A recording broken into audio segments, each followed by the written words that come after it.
السلام علیکم دوستو، آج کی کہانی کا نام ہے حضرت عمر فاروق رضی اللہ تعالی عنہ۔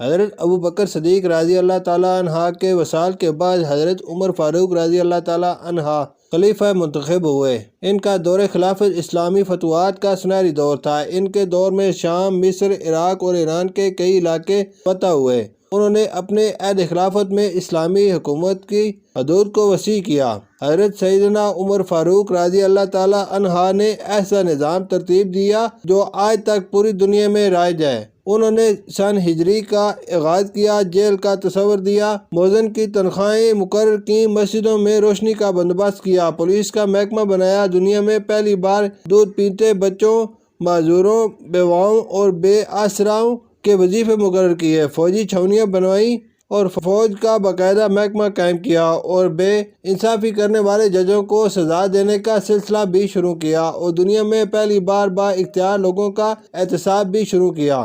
حضرت عمر رضی اللہ تعالی عنہ فرماتے ہیں، جو حکمران عدل کرتے ہیں وہ راتوں کو بے خوف سوتے ہیں۔ ان کا فرمان تھا کہ قوم کا سردار قوم کا سچا خادم ہوتا ہے۔ ان کے دسترخوان پر کبھی دو سالن نہیں رکھے گئے۔ وہ زمین پر سر کے نیچے اینٹ رکھ کر سو جاتے تھے۔ ان کے کرتے پر 14 پیوند تھے اور ان پیوندوں میں ایک سرخ چمڑے کا پیوند بھی تھا۔ وہ موٹا اور کھردرا کپڑا پہنتے تھے۔ انہیں نرم اور باریک کپڑے پسند نہیں تھے۔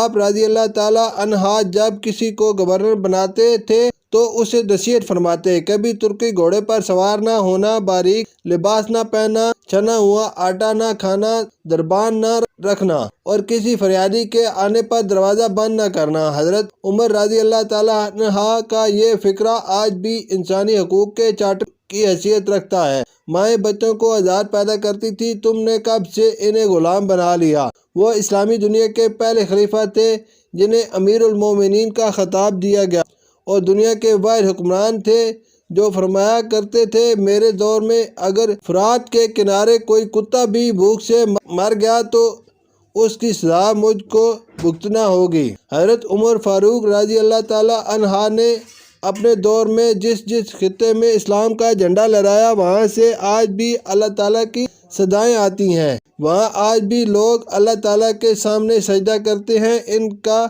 بنایا ہوا نظام دنیا کے 245 ممالک میں آج بھی کسی نہ کسی شکل میں موجود ہے۔ آج بھی جب کسی ڈاک خانے سے کوئی خط نکلتا ہے، پولیس کا کوئی سپاہی وردی پہنتا ہے، کوئی فوجی جوان 4 ماہ بعد چھٹی پر جاتا ہے، یا پھر حکومت کسی بچے، معذور، بیوہ یا بے آسرا شخص کو وظیفہ دیتی ہے تو وہ غیر ارادی طور پر حضرت عمر رضی اللہ تعالی عنہ کو عظیم ترین حکمران تسلیم کرتی ہے۔ حضرت عمر رضی اللہ تعالی عنہ کے بارے میں مشرکین بھی اعتراف کرتے ہیں کہ اسلام میں اگر ایک عمر اور ہوتا تو آج دنیا بھر میں صرف دین اسلام ہی نافذ ہوتا۔ شکریہ۔